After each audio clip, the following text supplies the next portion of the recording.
to stand up tall and give a great big shout. Let your light shine, whoa, let your light shine, whoa.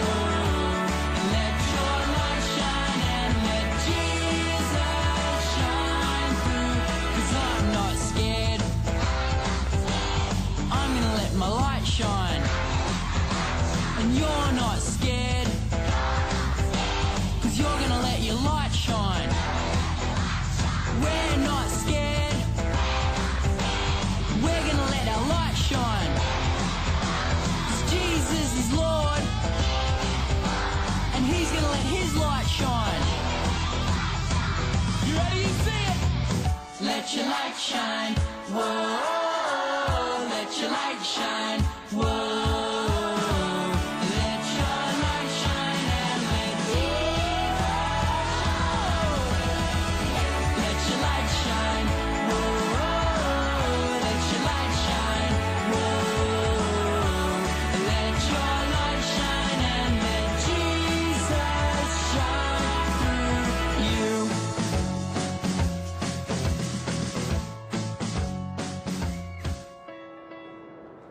What do you have there, Vanessa? It looks like a big book.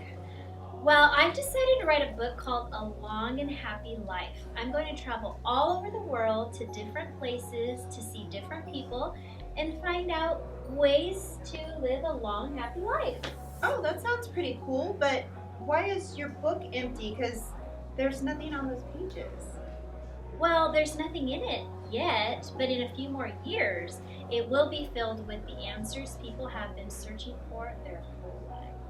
Wow. So, okay, let me figure this out. So it's going to take a lot of years to figure out this book, huh? Yes, it will take a lot of time and work. I already have my plane ticket to Australia, Africa, and even Antarctica. Wow. Yeah. So there's some smart scientists in Antarctica, I'm sure. Surely they would be able to help you with the meaning of life, right? So what if I told you a secret? Secrets don't make friends, Misty. No, it's not that kind of a secret. No. The secret to living a long and happy life. Did you watch that Tony Robbins guy? Don't believe him. He wants you to buy all his books. Waste of time and money. That's some good advice. But no, it's from somebody who is so much smarter than Tony Robbins, so much wiser than Tony Robbins or anybody else in the world. It's actually from the Bible, and it's found in Ephesians 6, chapter 6, verse 2 through 3. Obey your father and mother, and you will have a long and happy life. So what you're saying is if you obey your parents, then you'll live a long life? Well, I'm not saying that because I'm not super smart and wise, but God is saying that. That's amazing. I wonder if the people in Australia and Antarctica know that. Well, one thing I know for sure is that they don't know what the word of the day is today. Today's word of the day is Naomi. When you hear anyone saying the word Naomi, shout, Amen! Okay, so we're going to try it a couple of times. So, like Vanessa just said, when we shout out Naomi, you shout out Amen! Okay, Naomi! Amen! One more time, Naomi! Amen! That gives us a nice segue into our Bible story for today. The Bible has 66 books, but only 2 of them are named after women. One of them tells about the life of Queen Esther, which is an amazing book. You should totally read it. And the other tells about the life of Ruth. That's me. She's talking about Ruth. Ruth was known for telling the truth, but we'll get to her in just a little bit. The story actually begins with another woman named Naomi. That Naomi. Get it? I guess. Anyways, Naomi and her husband were having a really great life. A wonderful life. Oh, okay. Well, living in the town of Bethlehem, where Jesus Christ would be born one day. But right in the middle of their good life, something bad, Something terrible. took place. Their crops failed, so they had to leave the farm. And move for the country of Moab. But then things get worse. So much worse. My husband died, leaving me with 2 sons in a strange country. But God had not forgotten Naomi. Each of her sons found a good wife. One married a girl named Orpah, and the other married Me, Ruth. I love Jillian so much. He taught me about the true God, but then Both of Naomi's sons died. Naomi was crushed. So when she heard that the farms in Bethlehem were producing good crops again, she decided to return home. When Naomi started on her journey, I was with her. But Naomi told her daughter-in-law to go back to their own mothers and ask the Lord to bless each of them with another husband. So Orpah went. But not Ruth. She told her mother-in-law, I will go where you go. I will live where you live. Your people will be my people, and my God will be your God. Ruth was telling the truth. She moved with Naomi to Bethlehem, where life became sweeter. Much sweeter. Ruth took care of her mother-in-law, Naomi. And the Lord helped me find Ruth a husband. A wonderful husband named Boaz. Ruth soon became a mother And I became a grandmother. of a boy named Obed. And Obed became the great You could add a lot more greats. ancestor of Joseph. The earthly father of Jesus Christ. God's story, Ruth. So part of God's story is about a woman named Ruth, and it begins like this. Ruth lived in a place called Moab and was married to a guy who was part of God's special family, the Israelites. A few years later, though, Ruth's husband died. Instead of returning to her family, which would have been expected, she stayed with Naomi, her husband's mom. Naomi tried to get Ruth to go back to her family in Moab, but Ruth wouldn't leave Naomi, no matter what. In fact, she wanted to go back to Israel with her. Ruth said, "Your people will be my people, and your God will be my God." So they both returned to Naomi's home in Bethlehem. Back then, though, it was hard for women to find work.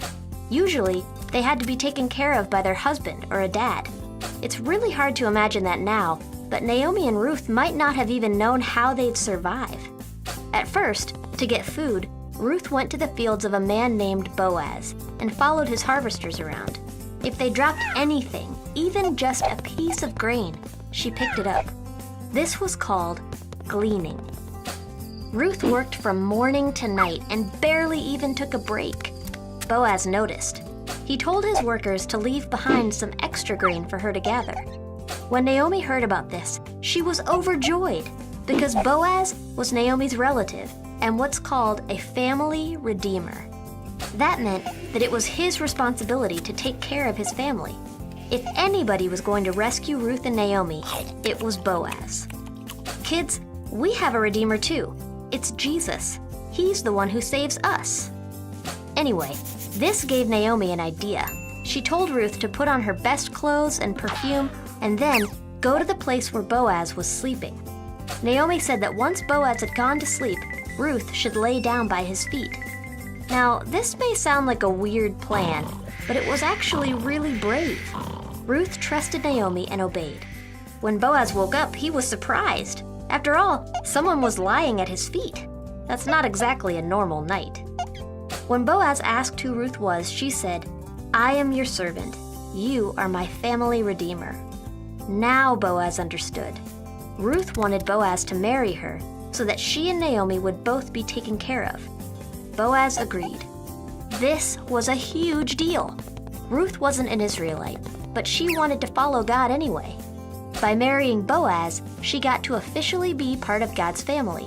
In fact, Ruth's great-grandson was King David, and many, many years later, Jesus, the rescuer, was born into the same family line.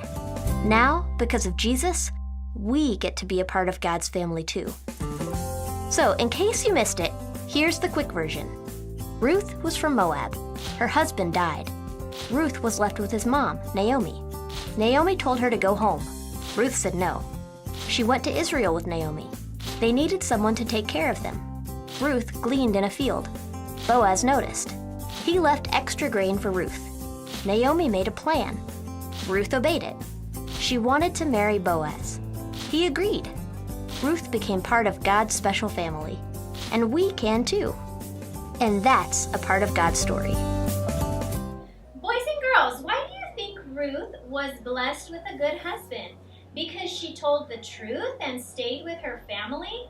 God tells us to be committed to your family. God tells us to be committed to your family. So, boys and girls, is your little brother driving you crazy? Guess what God says? God says keep on loving him. Maybe he just wants some attention. So why not think of some games that he might like to play and play those with him? Is your mom stressed out? Don't hide in your room.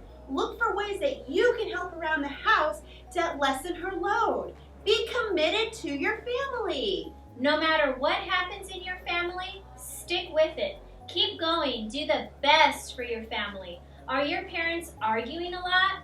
Pray for them and keep on praying and believing that God will bring a change. Kids think, I'm so small, I can't do it. But God says that if you pray and believe, He will do it. Have faith and believe. Amen. So thanks again, boys and girls, for tuning in. But don't go anywhere yet. We're finally going to the ice skating with sharks. Well, that's awesome, but don't you think that would be difficult for the sharks? They would have to hold their breath for such a long time. Or maybe they have like a reverse diving stunt that have water in them instead of air. You know, like when you go scuba diving and you have to wear that mask and send that oxygen so you can breathe. That's a great idea. So boys and girls, stay tuned because Stephanie has another fun craft for you today. So if you make the craft at home, please have your parents take a picture of it, post it to Facebook, and tag us here at Kids Church. So we'll see you next time. Look for ice skating sharks.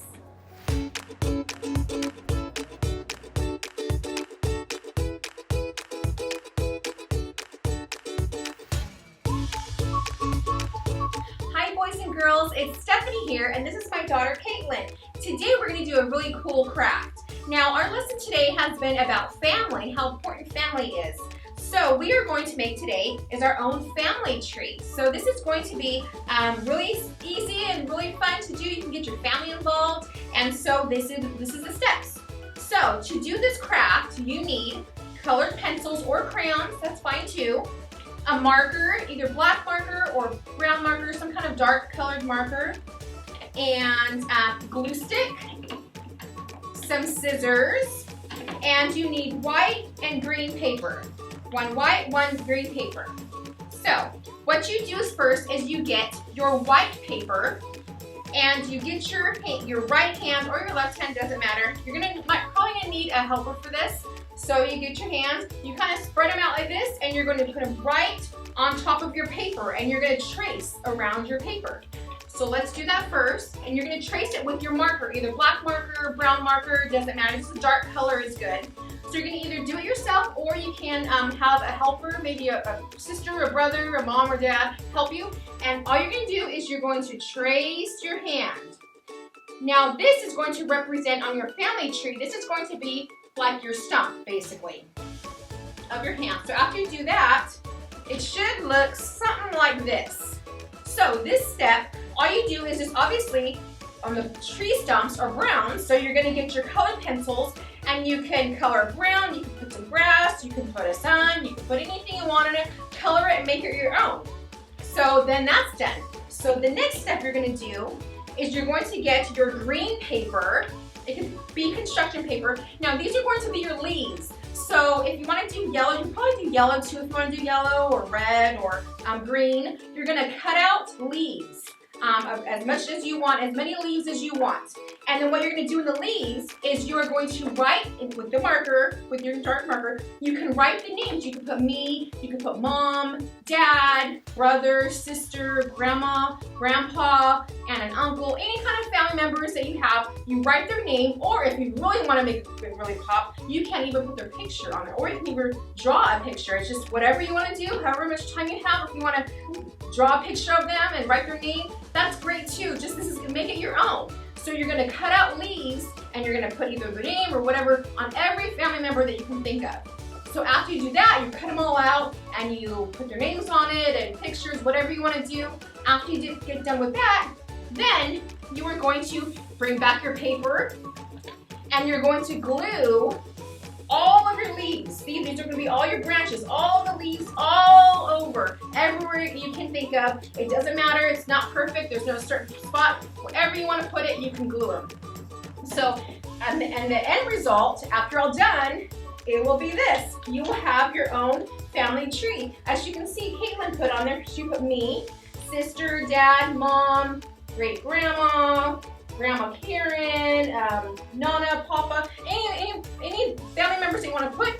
This could be your own, and this could be your own family tree. So boys and girls, have fun with it, be creative with it, and get your family involved because family is always important. So have a great day. We will see you next week.